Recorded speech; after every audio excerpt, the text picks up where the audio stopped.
Les rebelles qui ont donc pris la capitale syrienne, Damas, et Bachar el-Assad qui a fui le pays. Dieu est grand, le régime a été renversé. Les rebelles qui entrent dans le palais présidentiel à Damas.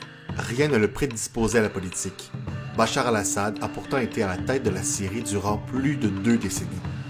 En 2011, une guerre civile secoue la Syrie. Bachar conserve tout de même le pouvoir jusqu'en 2024. Après plus de 10 ans de guerre, comment a-t-il pu perdre le contrôle? Pourquoi a-t-il dû quitter le pays? C'est ce à quoi je tente de répondre durant cet épisode. Pendant ses près de 30 années de présidence, Hafez al-Assad, le père de Bachar, est le chef d'État de Syrie. Il apporte une stabilité politique et une prospérité économique relative à la Syrie, mais au prix d'une dictature qui ne tolère aucune opposition. Hafez prépare son fils aîné, Bassel, à prendre sa succession à la tête du régime. Il faut savoir que Bachar al-Assad est le deuxième fils de Hafez al-Assad. Il n'est pas destiné à devenir président. Dans la ville de Londres, il fait une résidence en ophtalmologie. À cette époque, Bachar n'a pas un grand intérêt pour la politique. Sa vie change radicalement en 1994 quand son frère aîné, Bassel, meurt dans un accident de voiture.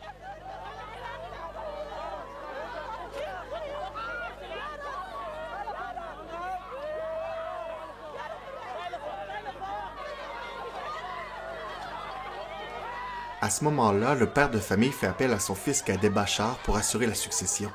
Bachar est donc contraint de revenir en Syrie et il entre dans une académie militaire. En l'an 2000, Hafez décède et laisse son fils Bachar à la tête de la Syrie. C'est grâce à un référendum que Bachar devient président. Au début de son règne, Bachar al-Assad assouplit certaines restrictions imposées par son père, mais beaucoup l'accusent de ne pas aller assez loin. L'image que Bachar veut qu'on ait de lui se dissipe dans le sillage du printemps arabe de 2011. Cette année-là, des manifestations contre les répressions gouvernementales éclatent un peu partout au Moyen-Orient, dont en Syrie. Bachar al-Assad mate ces manifestations avec l'armée. Les choses dégénèrent jusqu'à une guerre civile. Le régime Assad réussit à se maintenir au pouvoir grâce à un soutien massif de la Russie, de l'Iran et du Hezbollah. Avec la guerre en Ukraine à partir de 2022 et le conflit israélo-palestinien qui éclate en 2023, les alliés extérieurs du gouvernement syrien ont d'autres priorités et n'apportent plus le même soutien que par le passé. À la fin de l'année 2024, des rebelles réussissent une percée dans plusieurs villes et prennent rapidement possession de Damas, la capitale syrienne. On ne s'attendait absolument pas à cette attaque menée brillamment. Bachar et sa famille fuient le pays pour trouver refuge en Russie, ce qui met fin à un demi-siècle de règne de la famille Assad.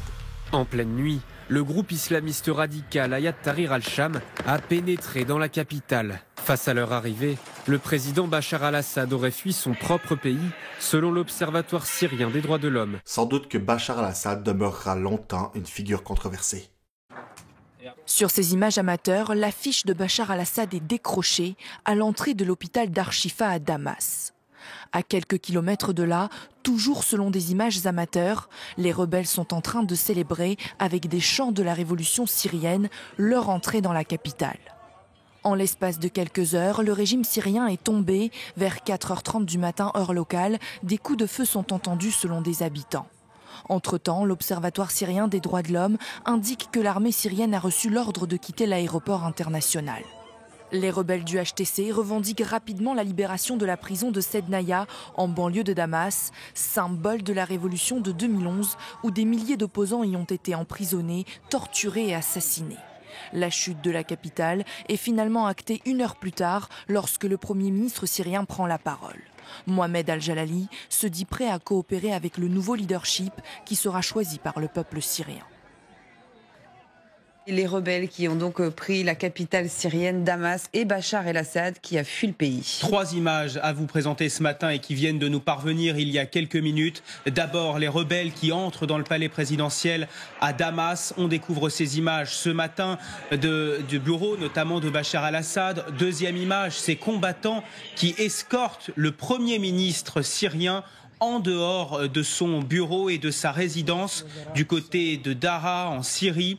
Il est escorté dans une voiture pour aller ensuite avec les rebelles. On découvre certains sont armés. Et regardez enfin cette image que l'on vous propose depuis quelques minutes. C'est celle de l'ambassade d'Iran à Damas, vandalisée là encore par des hommes armés. L'intérieur de l'ambassade a été en partie saccagé. Ces rebelles se sont exprimés à la télévision d'État dans la nuit. Ils annoncent avoir pris la capitale capitale Damas et l'avoir libéré, je cite, du tyran Bachar al-Assad.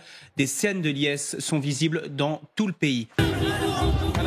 Scène de liesse à Damas. Ce matin, rebelles et citoyens célèbrent côte à côte. À la télévision publique, les combattants revendiquent leur victoire. Avec l'aide de Dieu, la ville de Damas a été libérée. Le régime du tyran Bachar al-Assad a été renversé et tous les prisonniers du régime ont été libérés. Attention, là, on n'est pas dans un soulèvement du peuple qui a fait tomber Bachar al-Assad. C'est un groupe qui s'appelle Hayat Tahrir al-Sham, donc dit HTS. Voilà. Groupe qui se veut au discours plus policé, mais qui est quand même issu d'une branche d'Al-Qaïda. Groupe qui est assimilé à un groupe terroriste. Il faut faire très attention et être prudent sur ce qui est en train de se passer en Syrie. Et dans le même temps, le Hezbollah a annoncé retirer ses forces de la périphérie de Damas, direction le Liban pour rejoindre notre correspondant sur place, Arthur Saradin. Bonjour Arthur, c'est une annonce forte du groupe terroriste. Alors, est-ce qu'il y a des craintes de contagion du conflit du côté du Liban, Arthur ? Alors, pas sûr pour la contagion. En tout cas, ce qui est certain, c'est qu'il y aura des conséquences régionales à la chute d'une des plus vieilles tyrannies de la région, celle de la famille Assad. Évidemment, il va y avoir des conséquences sur le Hezbollah. Rappelons qu'ils étaient alliés, que beaucoup du trafic duquel dépendait le Hezbollah dépendait de la stabilité de ce régime, trafic d'armes, trafic de captagons, de drogue. Donc évidemment, ça aura des impacts sur le Liban.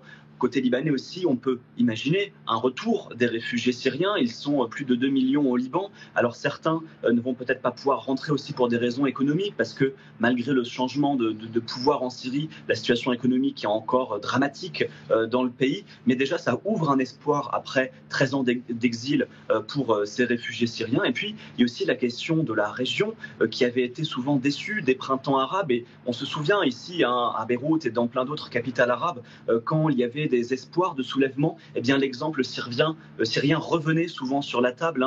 Ce régime indéboulonnable de Bachar el-Assad, qui finalement aujourd'hui est tombé après 13 ans de guerre et de souffrance pour la population syrienne. Il faudra voir si, dans les années à venir, eh bien cela pourra avoir un impact aussi sur d'autres civils, sur d'autres régimes autoritaires dans la région, dont les populations voudraient vouloir se débarrasser. Est-ce que ces rebelles auront une légitimité internationale si jamais ils réussissent à s'installer au pouvoir à Damas? Je crois qu'il y a tellement de gens qui voudraient bien se débarrasser d'Assad que n'importe quel groupe qui respecterait la population locale dans le contexte d'un groupe militant islamiste sunnite, je crois que ça pourrait marcher.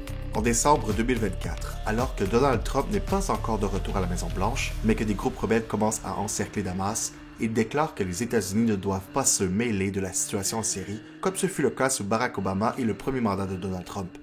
Mais ça, c'est une autre histoire.